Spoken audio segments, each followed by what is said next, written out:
Hello, study time ടിപ്സിൻ്റെ പുതിയൊരു വീഡിയോയിലേക്ക് എല്ലാവർക്കും സ്വാഗതം. ചലന നിയമങ്ങൾ എന്ന് പറയുന്ന ചാപ്റ്ററിൻ്റെ പാർട്ട് 3 വീഡിയോ ആണ്. അപ്പോൾ നമുക്ക് വീഡിയോയിലേക്ക് കിടക്കാം. കഴിഞ്ഞ ക്ലാസ്സിൽ മൊമെൻറ്റം എന്താണെന്ന് പറഞ്ഞിട്ടുണ്ടായിരുന്നു. മൊമെൻറ്റം എന്ന് പറഞ്ഞിട്ടുണ്ടെങ്കിൽ ചലിച്ചുകൊണ്ടിരിക്കുന്ന ഒരു വസ്തുവിന് മറ്റു വസ്തുക്കളിൽ ആഘാതം ഏൽപ്പിക്കാനുള്ള ആ ഒരു കഴിവിനെ പറയുന്നതാണ് മൊമെൻറ്റം എന്ന് പറയുന്നത്. അപ്പോൾ നമുക്ക് മൊമെൻറ്റ് വ്യത്യാസത്തിൻ്റെ നിരക്ക് ഇനി എന്താണെന്ന് നോക്കാം. 20 കിലോഗ്രാം മാസുള്ള നിശ്ചലാവസ്ഥയിലുള്ള ഒരു വസ്തുവിൽ 5 സെക്കൻഡ് സമയത്തേക്ക് ബലം പ്രയോഗിച്ചപ്പോൾ വസ്തുവിൻ്റെ പ്രവേഗം 30 മീറ്റർ പെർ സെക്കൻഡായി മാറിയെങ്കിൽ വസ്തുവിൻ്റെ മൊമെൻ്റ് വ്യത്യാസം കണക്കാക്കുക. അപ്പോൾ ഇവിടെ ആദ്യ മൊമെൻറ്റും അവസാനത്തെ മൊമെൻറ്റും തന്നിട്ടുണ്ട് അല്ലേ, അന്ത്യ മൊമെൻറ്റും തന്നിട്ടുണ്ട്. ആദ്യ മൊമെൻറ്റം എം യുവും അന്ത്യ മൊമെൻറ്റം എന്ന് പറയുന്നത് എം വി യു ആണ് അല്ലേ. അപ്പോൾ മൊമെൻറ്റം കാണാനുള്ള ഇക്വേഷൻ എന്ന് പറഞ്ഞാൽ P equal to M V ആണ്. ഇവിടെ ആദ്യ മൊമെൻറ്റും അന്ത്യ മൊമെൻറ്റും എടുത്തതുകൊണ്ടാണ് യുവും വി എടുത്തിട്ടുള്ളത് കേട്ടോ. അപ്പോൾ വസ്തു നിശ്ചലാവസ്ഥയിലായതുകൊണ്ട് തന്നെ അതിന് ആദ്യത്തെ മൊമെൻറ്റം ഇല്ല.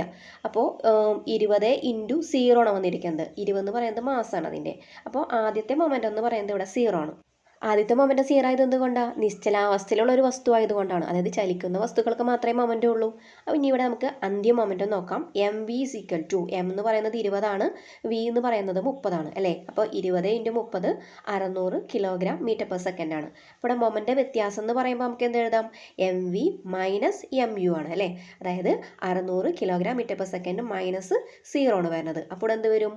മൊമെൻറ്റ് വ്യത്യാസം എന്ന് പറയുന്നത് 600 തന്നെയാണ്. ഈ വസ്തുവിന് യൂണിറ്റ് സമയത്തിലുണ്ടായ മൊമെൻറ്റ് വ്യത്യാസം അഥവാ മൊമെൻറ്റ് വ്യത്യാസ നിരക്ക് എത്രയായിരിക്കുന്നു?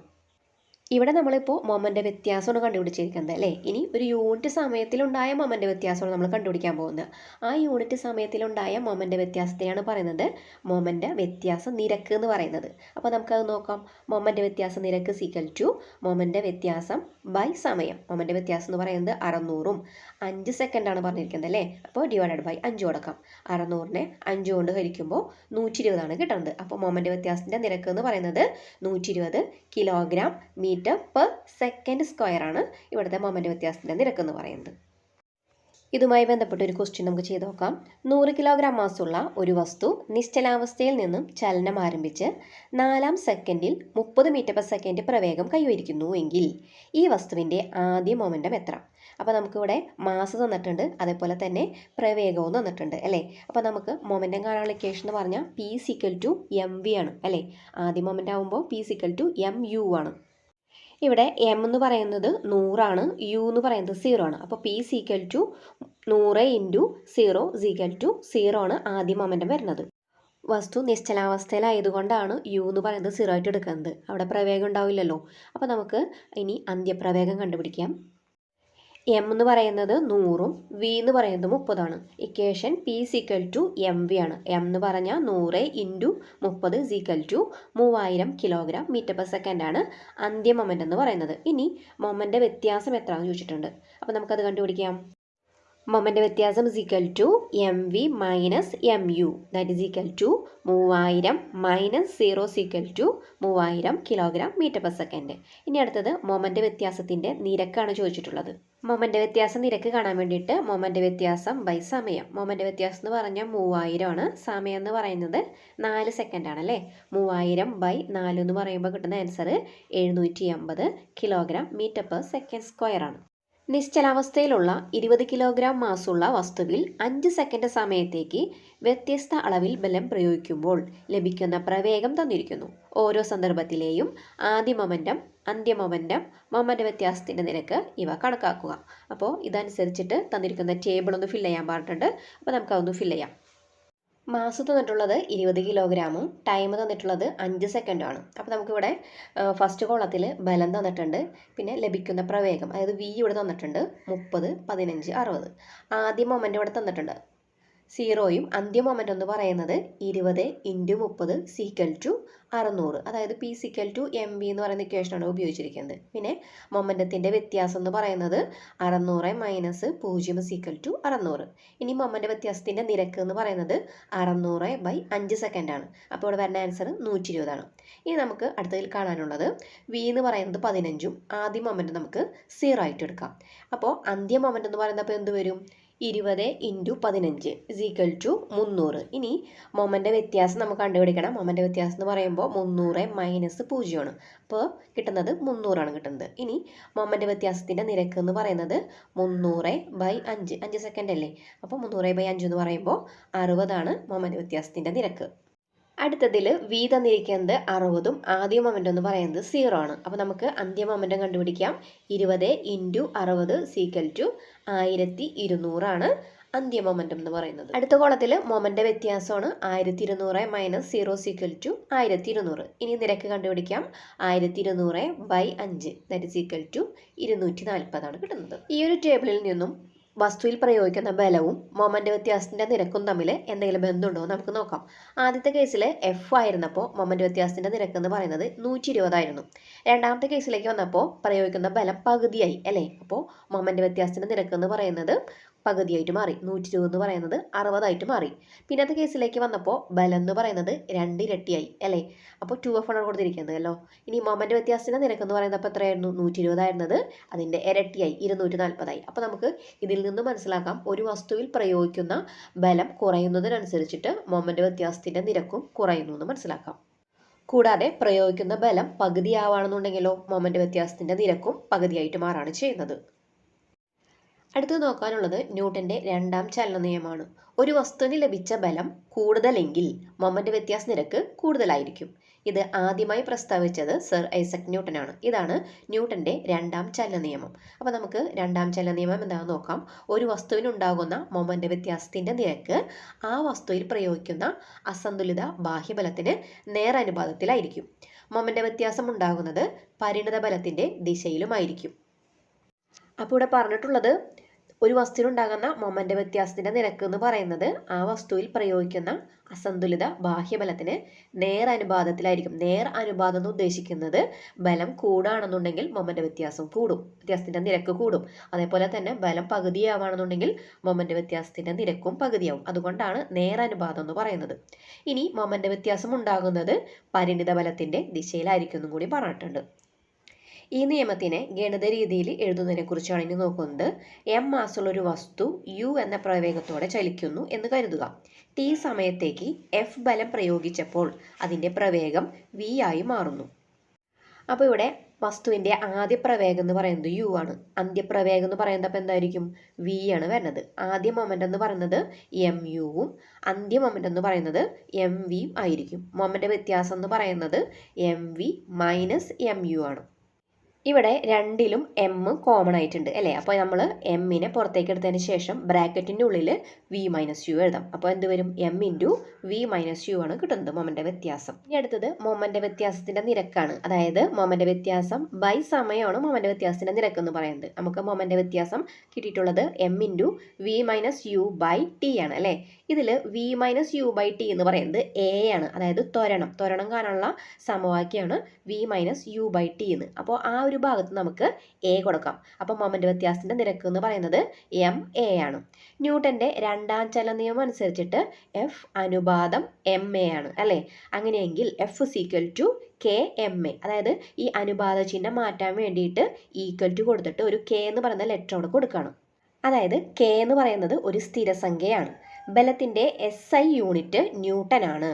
1 കിലോഗ്രാം മാസുള്ള വസ്തുവിൽ 1 m/s² ത്വരണമുണ്ടാക്കാൻ ആവശ്യമായ ബലം 1 ന്യൂട്ടൺ എന്നെടുത്താൽ m = 1 കിലോഗ്രാമും a എന്ന് പറയുന്നത് 1 m/s² ആയിരിക്കും. അതുപോലെ തന്നെ f എന്ന് പറയുന്നത് 1 ന്യൂട്ടൺ ആണ്.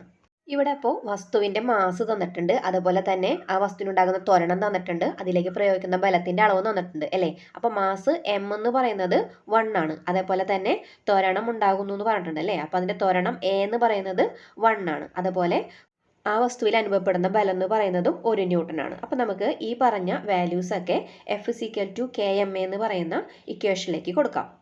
തന്നിരിക്കുന്ന ഈ ഒരു ഇക്വേഷനിൽ അതായത് f = kma എന്ന് പറയുന്ന ഇക്വേഷനിൽ f എന്ന് പറയുന്നത് 1 ആണ്. അപ്പോൾ എഫിൻ്റെ സ്ഥാനത്ത് 1 കൊടുക്കാം. k നമുക്ക് എത്രയാണെന്ന് അറിയില്ല, അതുകൊണ്ട് k അങ്ങനെ തന്നെ എഴുതാം. m എന്ന് പറയുന്നത് 1 ആണ് ഇൻറ്റു a എന്ന് പറയുന്നതും 1 ആണ്. അപ്പോൾ നമുക്കിവിടെ വരുന്നത് വരും 1 = k × 1 × 1 അല്ലേ? That is equal to k = 1 എന്ന് കിട്ടുമല്ലോ. അപ്പോൾ നമുക്കിവിടെ f = ma എന്ന് പറഞ്ഞ് എഴുതാം. ഇതാണ് ബലം കാണാനുള്ള സമവാക്യം, ന്യൂട്ടൻ്റെ രണ്ടാം ചലന നിയമം അനുസരിച്ചിട്ട് ബലം കാണാനുള്ള സമവാക്യമാണ് F=ma എന്ന് പറയുന്നത്.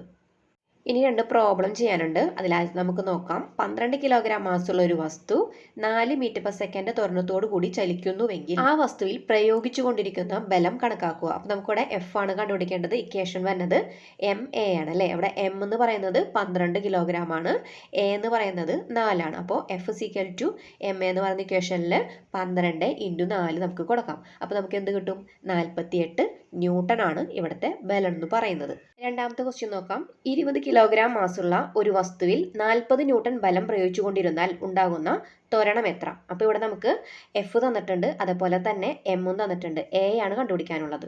സമവാക്യം വരുന്നത് F=ma ആണ്. നമുക്ക് a ആണല്ലോ കണ്ടുപിടിക്കേണ്ടത്. അപ്പോൾ a=F/m. ഇവിടെ F എന്ന് പറയുന്നത് 40ഉം m എന്ന് പറയുന്നത് 20 ആണ്. അപ്പോൾ 40/20 2 മീറ്റർ പെർ സെക്കൻഡ് സ്ക്വയർ ആണ് ഇവിടുത്തെ ത്വരണം എന്ന് പറയുന്നത്.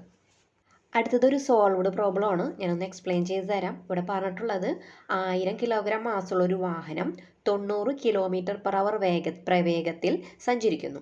5 സെക്കൻഡ് സമയത്തേക്ക് ബ്രേക്ക് പ്രയോഗിച്ചപ്പോൾ വാഹനം നിശ്ചലമായി എങ്കിൽ പ്രയോഗിച്ചുകൊണ്ടിരുന്ന ബലം എത്ര?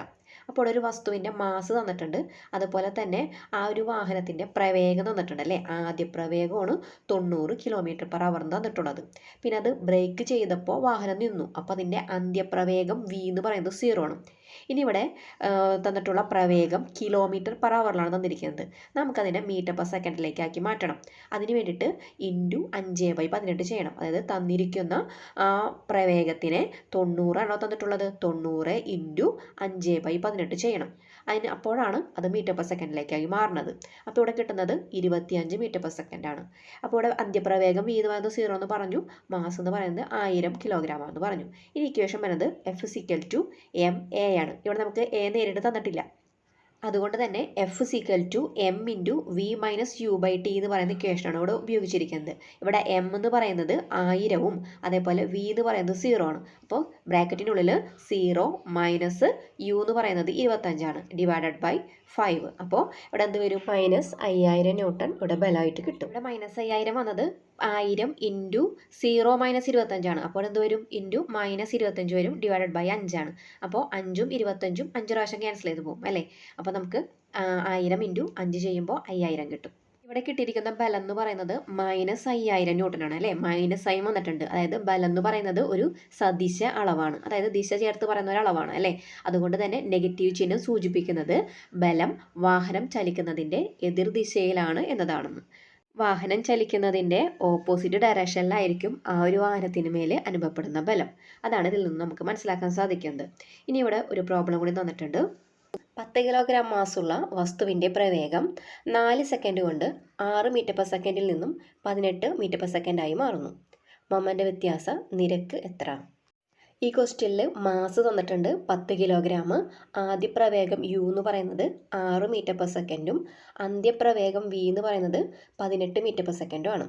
മൊമെൻ്റ് വ്യത്യാസത്തിൻ്റെ നിരക്ക് കാണാനുള്ള ഇക്വേഷൻ m×v−u/t ആണ്. ഇവിടെ എമ്മിൻ്റെ സ്ഥാനത്ത് 10 കൊടുക്കാം, ബ്രാക്കറ്റിനുള്ളിൽ വിക്ക് 18ഉം -uന് 6ഉം കൊടുക്കാം. അപ്പോൾ ബ്രാക്കറ്റിനുള്ളിൽ 18 - 6 വരും, /4.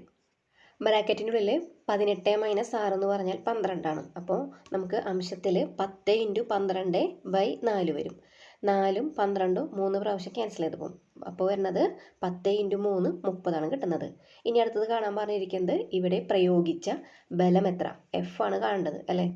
F കാണാനുള്ള സമവാക്യം എന്ന് പറയുന്നത് ma ആണ് അല്ലേ. a എന്ന് പറഞ്ഞാൽ എന്താ? v−u/t ആണ്. അത് തന്നെയാണല്ലോ നമ്മൾ മൊമെൻ്റ് വ്യത്യാസത്തിൻ്റെ നിരക്കായിട്ട് കണ്ടുപിടിച്ചേക്കുന്നത്.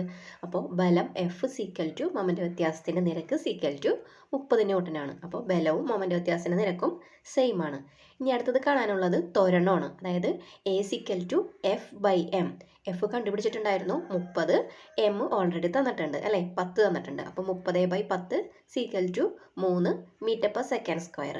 ഇനി അടുത്തത് കാണാനുള്ളത് 6 സെക്കൻഡ് സമയത്തേക്ക് ഈ ബലം പ്രയോഗിച്ചാൽ വസ്തുവിൻ്റെ പ്രവേഗം എത്രയാകും? അതായത് 6 സെക്കൻഡ് സമയം, അപ്പോൾ സമയം തന്നിട്ടുണ്ട് നമുക്ക് അല്ലേ. അപ്പോൾ നമുക്ക് കാണാനുള്ളത് എന്താ? വസ്തുവിൻ്റെ പ്രവേഗമാണ്. അതായത് അന്ത്യപ്രവേഗം v=u+at ആണ് കണ്ടുപിടിക്കാനുള്ളത്. ഇവിടെ u എന്ന് പറയുന്നത് എത്രയാ? 6 ആണ്, 6 മീറ്റർ പെർ സെക്കൻഡ് ആണ്. പ്ലസ് a എന്ന് പറയുന്നത് 3ഉം അതേപോലെ ടി എന്ന് പറയുന്നത് 6ഉമാണ് അല്ലേ. അപ്പോൾ ഇവിടെ 6+3 × 6 എന്ന് പറഞ്ഞാൽ 18ആണ്. 6+18 = 24 മീറ്റർ/സെക്കൻഡ് ആണ് അന്ത്യപ്രവേഗം കിട്ടുന്നത്. ഇപ്പോൾ ആർക്കെങ്കിലും വല്ല ഡൗട്ട് ഉണ്ടോ? ഇവിടെ നിങ്ങൾ വിചാരിക്കുന്നുണ്ടാവും അന്ത്യപ്രവേഗം വി അവിടെ 18 തന്നിട്ടുണ്ടല്ലോ, പിന്നെ എന്തുകൊണ്ടാണ് ഇവിടെ വീണ്ടും വി കണ്ടുപിടിക്കുന്നതെന്ന്. അവിടെ 4 സെക്കൻഡ് സമയത്താണ് 18 വന്നത്, മനസ്സിലായോ? ഇവിടെ സമയം വീണ്ടും മാറ്റിയിട്ടുണ്ട് അല്ലേ. 6 സെക്കൻഡ് സമയമായിട്ടുണ്ട്. 6 സെക്കൻഡ് സമയമാകുമ്പോൾ എന്താ, അന്ത്യപ്രവേഗം മാറും. അപ്പോൾ അതുകൊണ്ടാണ് നമ്മളിവിടെ അന്ത്യപ്രവേഗം കണ്ടുപിടിച്ചത് കേട്ടോ. അടുത്തതൊരു പ്രോബ്ലമാണ്, അതുകൂടി ഒന്ന് ചെയ്ത് നോക്കാം. 7 കിലോഗ്രാം മാസുള്ള ഒരു ഷോട്ട് നിരപ്പായ ഒരു മൈതാനത്തിൽ കൂടി 2 മീറ്റർ/സെക്കൻഡ് പ്രവേഗത്തോടെ ഉരുട്ടി വിട്ടപ്പോൾ 5 സെക്കൻഡ് കൊണ്ട് നിശ്ചലമായി. ഈ ഷോട്ടിനെ നിശ്ചലമാക്കിയ ബലം ഏത്? ബലത്തിൻ്റെ അളവ് കണക്കാക്കുക. അപ്പോൾ നമുക്കിവിടെ ബലം കണ്ടുപിടിക്കാം. സമവാക്യം പറഞ്ഞത് F m×v−u/t ആണല്ലേ. തന്നിരിക്കുന്ന ക്വസ്റ്റ്യനിൽ മാസ് തന്നിട്ടുണ്ട്. എം എന്ന് പറയുന്നത് 7 കിലോഗ്രാം ആണ്. പിന്നെ അതുപോലെ തന്നെ യു എന്ന് പറയുന്നത് 2 മീറ്റർ/സെക്കൻഡ് ആണ്. അതിനുശേഷം നിശ്ചലമായി എന്ന് പറഞ്ഞ സ്ഥിതിക്ക് അവിടെ വി എന്ന് പറയുന്നത് 0 ആണ് അല്ലേ. സമയം തന്നിരിക്കുന്നത് 5 സെക്കൻഡാണ്. അപ്പോൾ നമുക്ക് ഇതൊക്കെ വെച്ചിട്ട് നമുക്ക് ബലം കണ്ടുപിടിക്കാം. തന്നിരിക്കുന്ന വാല്യൂസ് ഒക്കെ ഞാൻ എടുത്ത് എഴുതിയിട്ടുണ്ട്. ഒരു പ്രാവശ്യം പറഞ്ഞതാണ്, ഇനി ഞാൻ പറയണില്ല കേട്ടോ. അപ്പോൾ F m×v−u/t എന്ന് പറയുന്ന ആ ഒരു സമവാക്യത്തിൽ നമുക്ക് തന്നിരിക്കുന്ന വാല്യൂസൊക്കെ സബ്സ്റ്റിറ്റ്യൂട്ട് ചെയ്യാം.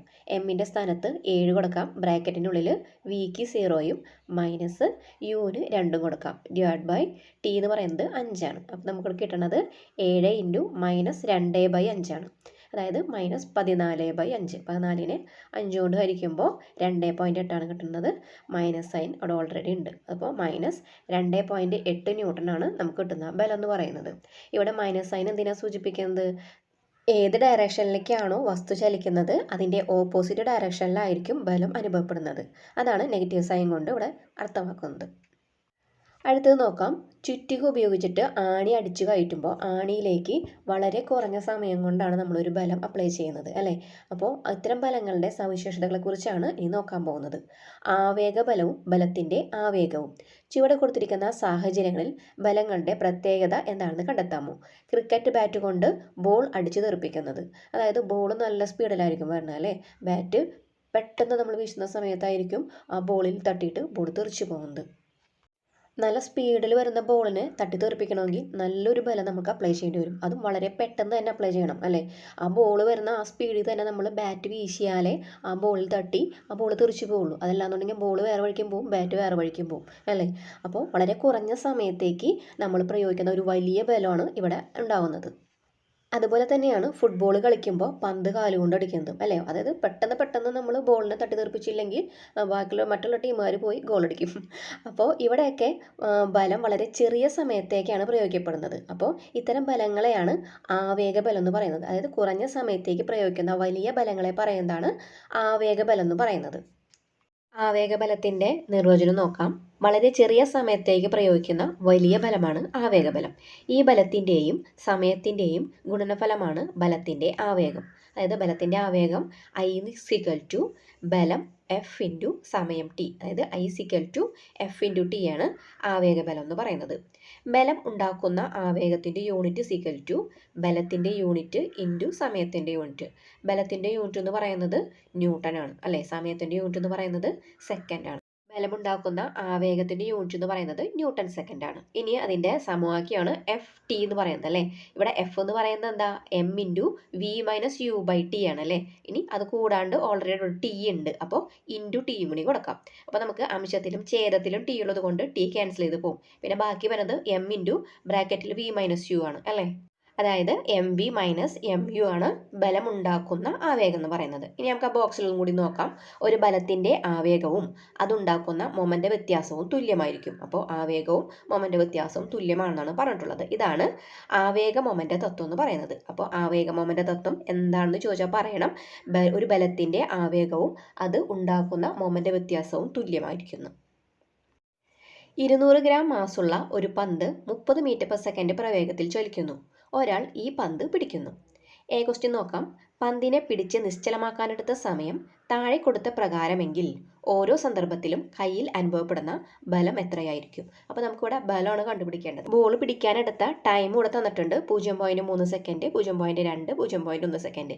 ഈ സമയത്തൊക്കെ കയ്യിൽ അനുഭവപ്പെടുന്ന ബലം എത്രയായിരിക്കും എന്നാണ് കണ്ടുപിടിക്കാൻ പറഞ്ഞിട്ടുള്ളത്. ആദ്യം തന്നെ സമയത്തിന് 0.3 സെക്കൻഡ് ആയിട്ട് എടുക്കാം. സമവാക്യം എന്നത് F=m×v−u/t ആണ്. ഇവിടെ m തന്നിരിക്കുന്നത് 200 ഗ്രാമാണ്. 200 ഗ്രാമിനെ നമുക്ക് കിലോഗ്രാമിലേക്കാക്കി മാറ്റണം അല്ലേ? അപ്പോൾ അതിന് വേണ്ടിയിട്ട് 1000 കൊണ്ട് ഹരിക്കണം. അപ്പോൾ 200/1000 വരുമ്പോൾ അംശത്തിൽ നിന്നും ഛേദത്തിൽ നിന്നും 2 0 വീതം ക്യാൻസൽ ചെയ്ത് പോകും. അപ്പോൾ 2/10 വരും അല്ലേ? അപ്പോൾ നമുക്ക് ഒരു സ്ഥാനത്തേക്ക് പോയിന്റ് ഇടാം. അപ്പോൾ 0.2 കിലോഗ്രാമാണ് മാസ് വരുന്നത്. ആദ്യ പ്രവേഗം യു തന്നിട്ടുണ്ട് 30 മീറ്റർ പെർ സെക്കൻഡ്. ഇനി ബോളിനെ നിശ്ചലമാക്കാനാണ് പറഞ്ഞിരിക്കുന്നത് അല്ലേ? അതുകൊണ്ട് വി എന്ന് പറയുന്നത് 0 ആണ്. ടി നമ്മൾ എടുത്തിട്ടുണ്ട് 0.3 സെക്കൻഡ്. അപ്പോൾ നമുക്ക് സമവാക്യത്തിലേക്ക് സബ്സ്റ്റിറ്റ്യൂട്ട് ചെയ്യുമ്പോൾ എമ്മിന് 0.2, ബ്രാക്കറ്റിനുള്ള വിക്ക് 0 കൊടുക്കാം, യുവിന് 30 കൊടുക്കാം, ഡിവൈഡഡ് ബൈ ടിക്ക് 0.3 കൊടുക്കാം. Equal to 0.3 into -30 divided by 0.3. അംശത്തിലെ രണ്ട് സംഖ്യകൾ തമ്മിൽ ഗുണിക്കുമ്പോൾ -6 കിട്ടുന്നത്, ഡിവൈഡഡ് ബൈ 0.3. ദശാംശ സംഖ്യകളെ ഗുണിക്കാൻ ബുദ്ധിമുട്ടുണ്ടെങ്കിൽ നിങ്ങൾ ആദ്യം ആ ദശാംശ സ്ഥാനത്തിനെ മാറ്റി നിർത്തിയതിന് ശേഷം സംഖ്യകളെ മാത്രം ഗുണിക്കുക. അതിനുശേഷം നിങ്ങൾ നോക്കുക എത്ര സ്ഥാനം കഴിഞ്ഞിട്ടാണ് ആ ഒരു പോയിന്റ് വന്നിരിക്കുന്നതെന്ന്. അതിനുശേഷം അത് ഇട്ട് കൊടുത്താൽ മതി. അപ്പോൾ ആദ്യത്തേൽ നമുക്ക്, അതായത് അംശത്തിൽ നമുക്ക് 0.2 ഇൻറ്റു 30 അല്ലേ? അപ്പോൾ 30 ഇൻറ്റു 2 ചെയ്യുമ്പോൾ 60 കിട്ടും. ഇനി ഇവിടെ നോക്കുക എത്ര സ്ഥാനം കഴിഞ്ഞിട്ട് പോയിന്റ് ഉണ്ട്? ഒരു സ്ഥാനം കഴിഞ്ഞിട്ട്. അപ്പോൾ 60ൽ ഒരു സ്ഥാനത്തേക്ക് പോയിന്റ് ഇടാം. അപ്പോൾ നമുക്കിവിടെ വരുന്നത് -6 ഡിവൈഡഡ് ബൈ 0.3 അല്ലേ? ഇനിയിപ്പോൾ ഇവിടെ ഛേദത്തിൽ ഒരു സ്ഥാനം കഴിഞ്ഞ് പോയിന്റ് ഉള്ളത് കൊണ്ട് നമുക്ക് 10 വെച്ച് അംശത്തിനെയും ഛേദത്തിനെയും ഗുണിക്കാം. അങ്ങനെ ചെയ്യുമ്പോൾ ഛേദത്തിലുള്ള ആ ഒരു പോയിന്റ് സ്ഥാനം മാറിക്കിട്ടും. മനസ്സിലായോ? അപ്പോൾ അംശത്തിൽ -60/3 വരും. അപ്പോൾ ഈക്വൽ ടു -20 ന്യൂട്ടനാണ് നമുക്ക് ആദ്യം കിട്ടുന്ന ബലം എന്ന് പറയുന്നത്. ഇത് നിങ്ങൾക്ക് മനസ്സിലായിട്ടുണ്ടാകുമെന്ന് വിചാരിക്കണു. അതല്ല നിങ്ങൾക്ക് ഇങ്ങനെ 10 ഒക്കെ ഇട്ട് ഗുണിക്കാൻ ബുദ്ധിമുട്ടാണെന്നുണ്ടെങ്കിൽ നിങ്ങൾ -6നെ 0.3 കൊണ്ട് ഹരിച്ചാൽ മതി. ഓക്കെ അല്ലേ? അപ്പോൾ ഇതുപോലെ ചെയ്യാൻ പറ്റുമെങ്കിൽ ഇതുപോലെ ചെയ്യാം കേട്ടോ. അപ്പോൾ നമുക്കിനി അടുത്തത് നോക്കാം. ടൈം നമുക്ക് 0.2 സെക്കൻഡ് എടുത്ത് ചെയ്ത് നോക്കാം. സമവാക്യം F=mv−u/t ആണ്.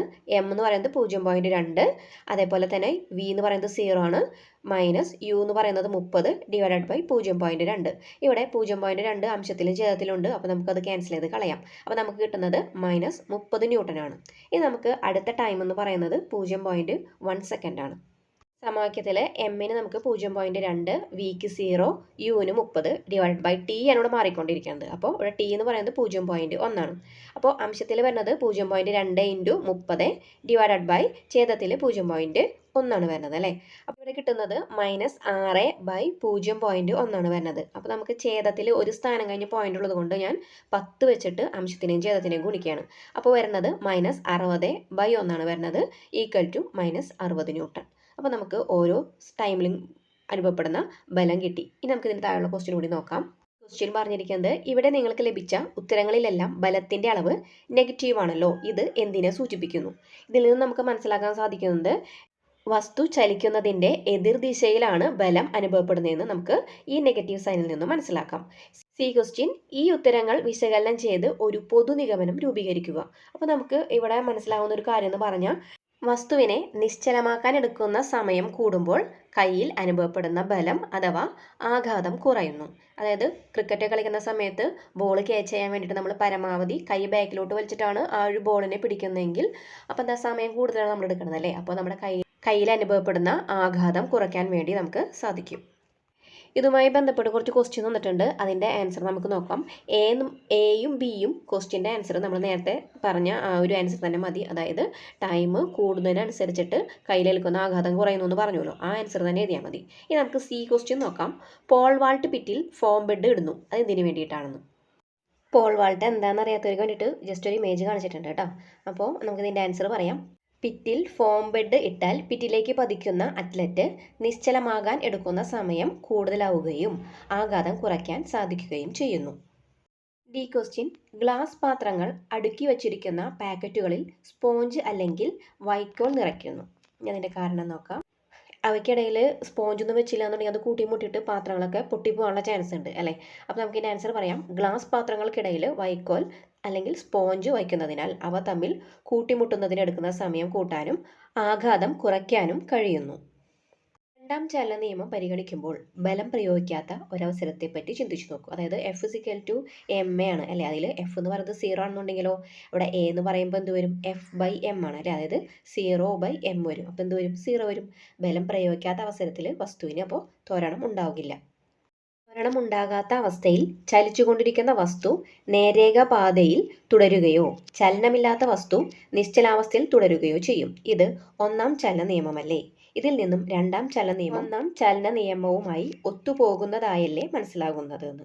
ഇതിൽ നിന്നും നമുക്ക് മനസ്സിലാക്കാം ന്യൂട്ടന്റെ ഒന്നാമത്തെ ചലന നിയമവും രണ്ടാമത്തെ ചലന നിയമവും പരസ്പരം ബന്ധപ്പെട്ട് കിടക്കുന്നു എന്ന്. ഇനി നമുക്ക് അടുത്ത് നോക്കാനുള്ളത് ന്യൂട്ടന്റെ മൂന്നാം ചലന നിയമമാണ്. ന്യൂട്ടന്റെ മൂന്നാം ചലന നിയമവുമായി ബന്ധപ്പെട്ട് 2 പ്രവർത്തനങ്ങളോട് തന്നിട്ടുണ്ട്. ഒന്നാമത്തെ പറഞ്ഞിരിക്കുന്നത് മിനുസമുള്ള ഒരു പ്ലാസ്റ്റിക് നൂലിൽ ഒരു സ്ട്രോ കടത്തി വെച്ചതിന് ശേഷം ചരിച്ചു കെട്ടിയിരിക്കുകയാണ്. ആ നൂല് ഊതിർപ്പിച്ച ഒരു ബലൂൺ സ്ട്രോയിൽ സെല്ലോ ടേപ്പ് കൊണ്ട് ഒട്ടിച്ച ശേഷം ബലൂണിലെ വായു തുറന്നു വിടുക എന്ന് നിരീക്ഷിക്കുന്നു. ബലൂണിനുള്ളിലെ വായുവിന്റെ ചലനം ഏത് ദിശയിലാണ്. ബലൂൺ കാറ്റ് നിറച്ചതിന് ശേഷം അതിന്റെ വായുഭാഗത്തെ ഒരു കെട്ടഴിക്കാന്നുണ്ടെങ്കിൽ അതിൻ്റെ ഉള്ളിൽ നിന്ന് വായു പുറത്തേക്ക് പോകും അല്ലേ. വായു താഴത്തേക്കാണ് പോകുന്നത്. അങ്ങനെയാണെന്നുണ്ടെങ്കിൽ ബലൂൺ പോകുന്നത് അതിന്റെ എതിർ ദിശയിൽ പോകുന്നത്. ഇനി ഇവിടെ അടുത്ത ഒരു പ്രവർത്തനം പറഞ്ഞിരിക്കുന്നത് ഒരേപോലെയുള്ള 2 സ്പ്രിംഗ് ബാലൻസുകളാണ്, എയും ബിയും എന്ന് പറഞ്ഞിരിക്കുന്നത്. സ്പ്രിംഗ് ബാലൻസ് ബിയുടെ ഒരു അഗ്രം ജനൽ കമ്പിയിൽ ഉറപ്പിച്ചിട്ടുണ്ട്. അതുപോലെ തന്നെ സ്പ്രിംഗ് ബാലൻസ് എ ഉപയോഗിച്ചിട്ട് 40 ന്യൂട്ടൺ ബലം ബിയിൽ പ്രയോഗിച്ചാൽ ഓരോ സ്പ്രിംഗ് ബാലൻസ് സൂചിപ്പിക്കുന്ന റീഡിങ് എത്ര വീതമാണ്. 2 സ്പ്രിംഗ് ബാലൻസിലും റീഡിംഗ് എന്ന് പറയുന്നത് സെയിം തന്നെയായിരിക്കും. അതായത് 40 ന്യൂട്ടൺ ബലമാണ് അവിടെ പ്രയോഗിക്കുന്നതെങ്കിൽ ആ 40 തന്നെയായിരിക്കും അവിടെ കാണിക്കുന്നത്. തമ്മിൽ വ്യത്യസ്ത ദിശയിലായിരിക്കും അനുഭവപ്പെടുന്നത് കേട്ടോ. ഈ 2 സ്പ്രിംഗ് ബാലൻസുകളിൽ ഒന്ന് കാണിച്ച റീഡിങ് ബലവും രണ്ടാമത്തെ സ്പ്രിംഗ് ബാലൻസ് കാണിച്ച റീഡിങ് പ്രതിബലവുമാണ്. അപ്പോൾ ഒരെണ്ണത്തിൽ ബലമാണെന്നുണ്ടെങ്കിൽ അതിൻ്റെ ഓപ്പോസിറ്റുള്ള സ്പ്രിംഗ് ബാലൻസിൽ പ്രതിബലമാണ് കാണിക്കുന്നത്. ഇതിൽ നിന്നും നമുക്ക് ന്യൂട്ടന്റെ തേർഡ് ലോ എന്താണെന്ന് നമുക്ക് നോക്കാം. ഏതൊരു ബലത്തിനും തുല്യവും വിപരീതവുമായ ഒരു പ്രതിബലം ഉണ്ടായിരിക്കും. ഇതാണ് ന്യൂട്ടന്റെ മൂന്നാം ചലന നിയമം എന്ന് പറയുന്നത്. ഇവിടെ ഒരു ക്വസ്റ്റ്യൻ കൊടുത്തിട്ടുണ്ട്, നമുക്കതൊന്ന് നോക്കാം. കാറിനകത്തിരുന്ന് കാറിനെ തള്ളിയാൽ കാർ ചലിക്കുന്നില്ല. എന്നാൽ പിൻ സീറ്റിലിരുന്ന് മുൻ സീറ്റിനെ തള്ളിയാൽ ചലിപ്പിക്കാൻ നമുക്ക് കഴിയും. അതെങ്ങനെയാണെന്ന്. അപ്പോൾ നമുക്ക് ഇതിൻ്റെ ആൻസറോട് നോക്കാം. മുൻ സീറ്റുകൾ നിരക്കി നീക്കാവുന്നതിനാൽ പിൻ സീറ്റിലിരുന്ന് മുൻ സീറ്റിനെ തള്ളുമ്പോൾ നാം പൂർണ്ണമായും മുൻ സീറ്റിന് പുറത്തായതുകൊണ്ട് അതിൽ അസന്തുലിത ബാഹ്യബലം പ്രയോഗിക്കാൻ കഴിയുന്നു. എന്നാൽ കാറിനകത്തിരുന്ന് കാറിനെ തള്ളുമ്പോൾ കൈകൊണ്ട് കാറിന് നൽകുന്ന അതേ അളവിൽ ബലം ശരീരം വഴി കാറിൻ്റെ പ്ലാറ്റ്ഫോമിൽ പ്രയോഗിക്കപ്പെടുന്നതിനാൽ അവ സന്തുലിതമായി മാറും. അതിനാൽ കാർ ചലിക്കില്ല.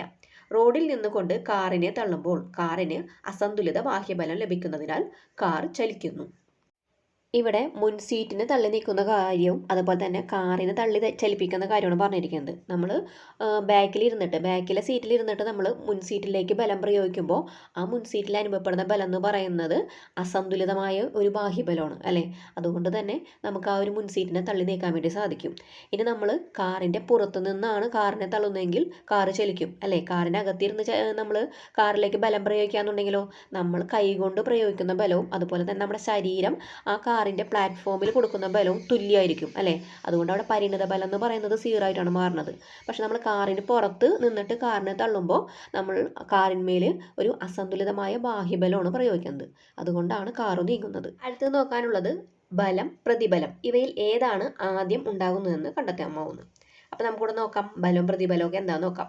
ബലവും പ്രതിബലവും ഒരേ സമയം വ്യത്യസ്ത വസ്തുക്കളിലാണ് അനുഭവപ്പെടുന്നത്. 2 വസ്തുക്കളിൽ ബലം അനുഭവപ്പെടുമ്പോൾ അവയിൽ ഒരു വസ്തുവിൽ അനുഭവപ്പെടുന്നത് ബലമായും രണ്ടാമത്തെ വസ്തുവിൽ എതിർദിശയിൽ ഉളവാകുന്ന ബലം പ്രതിബലമായും പരിഗണിക്കാം. ഇവ ജോഡികളായി മാത്രമേ പ്രവർത്തിക്കുന്നുള്ളൂ. ബലമുണ്ടെങ്കിൽ പ്രതിബലവും ഉണ്ടായിരിക്കും. വളരെ സിമ്പിളായിട്ടൊരു ഉദാഹരണം പറയാം. നിങ്ങൾ നിങ്ങളുടെ ഫ്രണ്ട്സിനെ പിടിച്ചൊരു തല്ല് വെച്ച് കൊടുത്തു. അപ്പോൾ അവന് ഒരെണ്ണം കിട്ടിയാലോ? അവന് കിട്ടിക്കഴിഞ്ഞാൽ അവൻ മിണ്ടാണ്ടിരിക്കും. ഇനിയിപ്പോൾ അവനൊന്ന് കിട്ടിയിട്ട് അവൻ മിണ്ടാതിരിക്കണമെങ്കിൽ അവൻ ഗാന്ധിജിയുടെ പാത പിന്തുടരുന്ന ആളായിരിക്കണം അല്ലേ. ഒന്ന് കിട്ടിക്കഴിഞ്ഞാൽ മറ്റേ കാരണം കൂടി കാണിച്ചു കൊടുക്കുക എന്നുള്ളതാണ് ഗാന്ധിജിയുടെ ഒരു പോളിസി. പക്ഷേ അവനങ്ങനെ ആയിരിക്കില്ല. ഇല്ല, അവൻ തിരിച്ചു ഒരെണ്ണം നിങ്ങൾക്ക് കിട്ടും തരും അല്ലേ. അപ്പോൾ 2 വസ്തുക്കൾ 2 പേർക്കും കൂടി കിട്ടുന്നുണ്ട് അല്ലേ. അപ്പോൾ ഒരാൾക്ക് അങ്ങോട്ട് കൊടുത്തപ്പോൾ ബലവും തിരിച്ച് കിട്ടിയത് പ്രതിബലമാണ്. ഇത്രയേ ഉള്ളൂ കാര്യം. മനസ്സിലായല്ലോ. പിന്നെ ഇവിടെ പറഞ്ഞിട്ടുള്ളത് ഈ ബലവും പ്രതിബലവും എന്ന് പറയുന്നത് ജോഡികളായിട്ടാണ് പ്രവർത്തിക്കുന്നതെന്ന്. അതായത് ബലമുണ്ടെങ്കിലാണ് പ്രതിബലം ഉണ്ടായിരിക്കുകയുള്ളൂ. ഇനി താഴെ കുറച്ച് പ്രസ്താവനകൾ തന്നിട്ടുണ്ട്. അതിൻ്റെ കാരണങ്ങൾ എഴുതാൻ വേണ്ടിയിട്ടുണ്ട്. തോണി തുഴയുമ്പോൾ ജലത്തെ പുറകോട്ട് തള്ളുന്നു, പക്ഷേ തോണി മുന്നോട്ട് പോകുന്നു. ഇവിടെ ബലവും പ്രതിബലവും ഏതൊക്കെയാണെന്ന് നമുക്ക് നോക്കാം. തോണി തുഴയുമ്പോൾ വെള്ളം പിന്നിലേക്ക് തള്ളപ്പെടുന്നു. ഇവിടെ ബലം പ്രയോഗിക്കുന്നു. ഇതിന്റെ ഫലമായി തോണി മുന്നോട്ട് നീങ്ങുന്നു. ഇതാണ് പ്രതിബലം എന്ന് പറയുന്നത്. ഇനി കൂടുതൽ എക്സ്പ്ലനേഷൻ വേണ്ടല്ലോ. അടുത്ത ക്വസ്റ്റ്യൻ നോക്കാം. റോക്കറ്റ് ലോഞ്ചിങ് സമയത്ത് റോക്കറ്റിന്റെ ജ്വലന അറയിൽ ഇന്ധനം ജ്വലിച്ചുണ്ടാകുന്ന ഉയർന്ന മർദ്ദത്തിലുള്ള വാതകങ്ങൾ ഉന്നത വേഗതയിൽ ഒരു ദിശയിൽ പോകുന്നു. പക്ഷേ റോക്കറ്റ് എതിർദിശയിൽ കുതിക്കുന്നു. റോക്കറ്റിലെ ഇന്ധനം കത്തി ധാരാളം വാതകം ഉണ്ടാവുകയും അവ അതിവേഗത്തിൽ പിന്നിലുള്ള സുഷിരത്തിൽ കൂടി പുറത്തേക്ക് പോവുകയും ചെയ്യുന്നു. ഇവിടെ ബലം അനുഭവപ്പെടുന്നു. ഇതിന്റെ ഫലമായി ഒരു പ്രതിബലം എതിർദിശയിൽ റോക്കറ്റിൽ അനുഭവപ്പെടുന്നു. അതിനാൽ അത് മുന്നോട്ട് പായുന്നു. നോക്കാം. കരയ്ക്കടുത്തുള്ള തോണിയിൽ നിന്ന് ഒരാൾ കരയിലോട്ട് ചാടുമ്പോൾ തോണി പുറകോട്ട് പോകുന്നു. തോണിയിൽ നിന്നും കരയിലേക്ക് ചാടുന്നയാൾ തോണിയിൽ ഒരു ബലം പ്രയോഗിക്കുന്നു. അതുമൂലം തോണി പുറകിലോട്ട് പോകുന്നു. അയാളുടെ പാദം കൊണ്ട് തോണിയെ പിന്നിലേക്ക് തള്ളുന്നതിന്റെ ഫലമായി എതിർദിശയിൽ ഒരു പ്രതിബലം അനുഭവപ്പെടുന്നത് കൊണ്ടാണ് അയാൾ കരയിലേക്ക് ചാടുന്നത്. നേരത്തെ പറഞ്ഞ സ്പ്രിംഗ് ബാലൻസിന്റെ കാര്യം ഇവിടെ വീണ്ടും പറയുന്നുണ്ട്. അതായത് സ്പ്രിംഗ് ബാലൻസ് ഉപയോഗിച്ചുള്ള മുൻ പരീക്ഷണത്തിൽ ഇരുദിശകളിലേക്കും തുല്യബലമല്ലേ അനുഭവപ്പെട്ടതെന്ന് നമ്മൾ നേരത്തെ പറഞ്ഞില്ലേ. 40 ന്യൂട്ടൺ ബലമാണ് അവിടെ പ്രയോഗിക്കുന്നത്. അപ്പോൾ ആ ഒരു ബലം തന്നെയാണ് രണ്ടാമത്തെ റീഡിങ്ങിലും കാണിക്കുന്നത്. F12 എന്നത് ഒന്നാം വസ്തു രണ്ടാം വസ്തുവിൽ പ്രയോഗിക്കുന്ന ബലമാണ്. F21 എന്ന് പറയുന്നത് രണ്ടാമത്തെ വസ്തു ഒന്നാമത്തേതിൽ പ്രയോഗിക്കുന്ന ബലമാണ്. അപ്പോൾ ന്യൂട്ടന്റെ മൂന്നാം ചലന നിയമ പ്രകാരം F12 -F21 ആണ്. ഇവിടെ F12 എന്ന് പറയുന്ന ബലം പ്രയോഗിക്കുന്നതിന്റെ ഓപ്പോസിറ്റ് ഡയറക്ഷനിലാണ് F21 എന്ന് പറയുന്ന ബലം അനുഭവപ്പെടുന്നത്. അതുകൊണ്ടാണ് അവിടെ മൈനസ് സൈൻ വന്നിരിക്കുന്നത് കേട്ടോ. ഒരു വസ്തുവിൽ നമ്മൾ ബലം പ്രയോഗിക്കുമ്പോൾ അതിൽ പ്രതിബലം ഉണ്ടാവുകയാണെന്നുണ്ടെങ്കിൽ നമ്മൾ പ്രയോഗിച്ച ബലം തന്നെയാണ് പ്രതിബലമായിട്ട് ഉണ്ടാകുന്നത്. പക്ഷേ അതിൻ്റെ ദിശയിൽ മാറ്റം ഉണ്ടാകുന്നു മാത്രം. അതായത് ഇവിടെ F12 എന്ന് പറയുന്ന ബലം നമ്മുടെ ആ കൈയിരിക്കുന്ന ഭാഗത്തേക്കാണ് വലിക്കുന്നതെങ്കിൽ F21 എന്ന് പറയുന്ന ബലം അനുഭവപ്പെടുന്നത് അതിൻ്റെ ഓപ്പോസിറ്റ് ഡയറക്ഷനിലാണ്. അതുകൊണ്ടാണ് അവിടെ നെഗറ്റീവ് സൈൻ കൊടുത്തിരിക്കുന്നത്. രണ്ട് ക്വസ്റ്റ്യനും കൂടെ ആൻസർ ചെയ്യാനായിട്ട് നമുക്ക്. ബലവും പ്രതിബലവും തുല്യവും വിപരീതവുമാണല്ലോ. അങ്ങനെയെങ്കിൽ അവ പരസ്പരം നിർവീര്യമാക്കപ്പെടുമോ? ഇവിടെ ബലം അനുഭവപ്പെടുന്നത് ഒരു വസ്തുവിലും പ്രതിബലം അനുഭവപ്പെടുന്നത് മറ്റൊരു വസ്തുവിലാണ്. അതുകൊണ്ട് തന്നെ ഇവ തമ്മിലുള്ള ആ ഒരു പരിണിത ബലം എന്ന് പറയുന്നത് ഒരിക്കലും 0 ആയിട്ട് വരില്ല. അടുത്ത ക്വസ്റ്റ്യൻ പറഞ്ഞിരിക്കുന്നത് ഐസിന് മുകളിൽ നിന്നുകൊണ്ട് ഒരു വാഹനം തള്ളി നീക്കാൻ ശ്രമിച്ചാൽ വാഹനം നീങ്ങുമോന്ന്. അതായത് ഐസിൽ നിന്നും ഒരു പ്രതിബലം ഉണ്ടാകാത്തത് കൊണ്ട് തന്നെ നമുക്ക് ഒരു ഐസിൻ്റെ മുകളിൽ നിന്നിട്ട് ഒരു വാഹനത്തെ തള്ളി നീക്കാൻ വേണ്ടി സാധിക്കില്ല. നമ്മൾ അതിന്മേലേക്ക് ബലം പ്രയോഗിച്ചാലും ഒരു പ്രതിബലം ഉണ്ടാവണമല്ലോ. ഐസിൻ്റെ മുകളിൽ നിൽക്കുമ്പോൾ തന്നെ അതിൻ്റെ ഒരു പ്രതലത്തിന് ഒരു ഘർഷണം നമുക്ക് തരാൻ വേണ്ടി സാധിക്കണില്ല. അതുകൊണ്ട് തന്നെ അതിൽ നിന്നൊരു പ്രതിബലം ഉണ്ടാകുന്നില്ല. അതിനാലാണ് കാറ് തള്ളി നീക്കാൻ വേണ്ടി പറ്റാത്തത്. ഇതിൻ്റെ ആൻസർ ഞാൻ എഴുതി തരാം കേട്ടോ. അടുത്ത ക്വസ്റ്റ്യൻ കൂടി നോക്കിയിട്ട് ഒരുമിച്ച് തരാം. മൂന്നാം ചലന നിയമത്തെ അടിസ്ഥാനമാക്കി ആന്തരിക ബലം എന്തുകൊണ്ട് സന്തുലിത ബലമായി എന്ന് സ്ഥാപിക്കുക. ഇവിടെ നമുക്ക് പറയാം, ന്യൂട്ടന്റെ മൂന്നാം ചലന നിയമം അനുസരിച്ചിട്ട് ഏതൊരു ബലത്തിനും തുല്യവും വിപരീതവുമായ ഒരു പ്രതിബലം ഉണ്ട് അല്ലേ. ബലം ആന്തരികമാകുമ്പോൾ ബലവും പ്രതിബലം ഓരോ വസ്തുവിൽ തന്നെയാണ് പ്രയോഗിക്കപ്പെടുന്നത്. അതുകൊണ്ട് തന്നെ അവിടെ പരിണിത ബലം എന്ന് പറയുന്നത് 0 ആയിരിക്കും. അതായത് അസന്തുലിത ബലമായിരിക്കും. ഇതിൻ്റെ ആൻസർ ഇതൊന്ന് വായിക്കാം. ബലവും പ്രതിബലവും രണ്ട് വസ്തുക്കളാണ് പ്രയോഗിക്കപ്പെടുന്നത്.